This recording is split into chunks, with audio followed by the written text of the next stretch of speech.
கிறிஸ்துவுக்குள் பிரியமானவர்களே, உங்கள் யாவருக்கும் இயேசு கிறிஸ்துவின் இன்ப நாமத்தினாலே குழந்தைகள் தின வாழ்த்துக்களை தெரிவித்துக் கொள்ளுகிறேன். நீங்கள் நினைக்கக்கூடும், என்னடா சிறு குழந்தைகளுக்கு தானே குழந்தைகள் தின வாழ்த்துக்களை கூறுவார்கள், இவர் எல்லாருக்கும் என்று கூறுகிறாரே என்று யோசிக்கலாம்.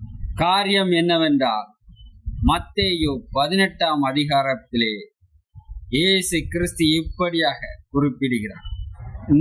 இயேசு ஒரு பிள்ளையை தம்மிடத்தில் அழைத்து அதை அவர்கள் நடுவே நிறுத்தி, நீங்கள் மனம் திரும்பி பிள்ளைகளைப் போல் ஆகாவிட்டால் பரலோக ராஜ்யத்தில் பிரவேசிக்க மாட்டீர்கள் என்று மெய்யாகவே உங்களுக்கு சொல்லுகிறேன் என்பதாக.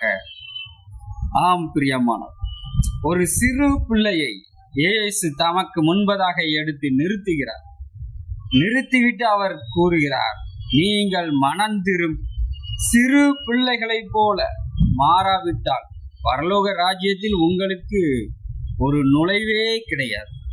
ஆம் பிரியமானவர்களே, இன்னைக்கு நாம் மரித்த பின்பு பரலோக ராஜ்யத்திற்கு நித்திய ஜீவனை பெற்றுக் கொள்ளும்படியாக பரலோக ராஜ்யத்திற்கு நான் எப்படி கடந்து செல்வது என்று ஒரு வேளை நீங்கள் நினைத்து இருப்பீர்கள் என்று சொன்னால், சிந்திப்பீர்கள் என்று சொன்னால், உங்களை நீங்களே சோதித்து பாருங்கள். நீங்கள் சிறு குழந்தையை போல மாறி இருக்கிறீர்களா? சிறு குழந்தை போல நீங்கள் நடந்து கொள்கிறீர்களா? அப்படி என்று சொன்னால் என்ன? நாம் குணத்திலே சிறு பிள்ளையை போல மாற வேண்டும் என்று இயேசு கிறிஸ்து கூறுகிறார். நம்முடைய நடக்கையில் அல்ல, நம்மளுடைய செய்கை, நம்மளுடைய சிந்தனைகள். நமது முன்னோர்கள் இப்படியாக கூறுவார்கள், குழந்தையும் தெய்வமும் குணத்தால் ஒன்று என்று. அப்படி நாம் குணத்தால் ஒரு குழந்தையை போல மாற வேண்டும் என்றுதான் இயேசு கிறிஸ்து நம்மை பார்த்து குறிப்பிடுகிறார். ஒருவேளை இன்று நீங்கள் அப்படி குழந்தையாக மாறி இருக்கிறீர்களா? உங்கள் சிந்தனை, செயல்கள், குணத்திலே குழந்தையை போல நீங்கள் மாறி இருக்கிறீர்களா? அப்படி என்று சொன்னால், இன்று உங்களுக்கும் ஒரு விசேஷித்த குழந்தைகள் தின வாழ்த்துக்களை தெரிவித்துக் கொள்ளுகிறேன். ஆம் பிரியமானவர்களே, இந்த காரியத்தை இயேசு கிறிஸ்து எப்பொழுது குறிப்பிடுகிறார் என்று சொன்னார், இயேசுவோடு இருந்த சீஷர்களுக்குள் ஒரு கேள்வி வருகிறது. இங்கு 12 பேர் இயேசுவை சுற்றி இருக்கிறோம்.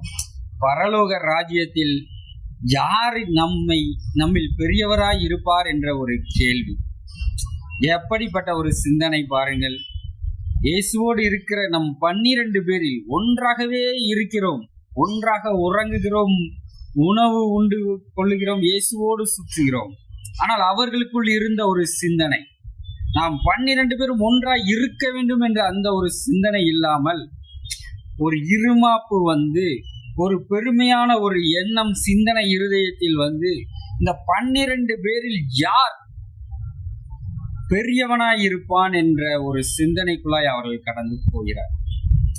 அப்பொழுதுதான் அதற்கு பதில்தான் இயேசு கிறிஸ்து இப்படியாக கூறுகிறார். ஒரு சிறு பிள்ளையை எடுத்து, நீ சிறு பிள்ளையாய் போல நீ மாறினால்தான், உன் குணத்தால் மாறினால்தான் உன்னால் பரலோக ராஜ்யத்தில் பிரவேசிக்கவே முடியும், நுழைவே உனக்கு அப்பொழுதுதான் என்று கூறுகிறார். மேலும் அடுத்ததாக இயேசு கிறிஸ்து கூறுகிறார், எவன் சிறு பிள்ளையை போல் தன்னை தாழ்த்துகிறானோ அவன் பெரியவனாய் இருப்பான்.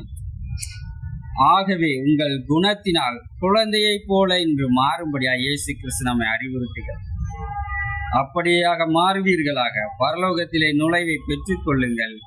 தேவன் தாமே உங்களை ஆசீர்வதிப்பாராக. ஆமென். குழந்தையாக இருப்பவர்களுக்கும் இயேசு கிறிஸ்துவின் நாமத்தினாலே, வேத வார்த்தையினாலே தங்களை பெரியவர்களாய் இருந்தும் குழந்தைகளாக தங்களை மாற்றி இருப்பவர்களுக்கும் மீண்டும் உங்களுக்கு எனது குழந்தைகள் தின வாழ்த்துக்களை இயேசு கிறிஸ்துவின் நாமத்தினாலே தெரிவித்துக் கொள்கிறேன்.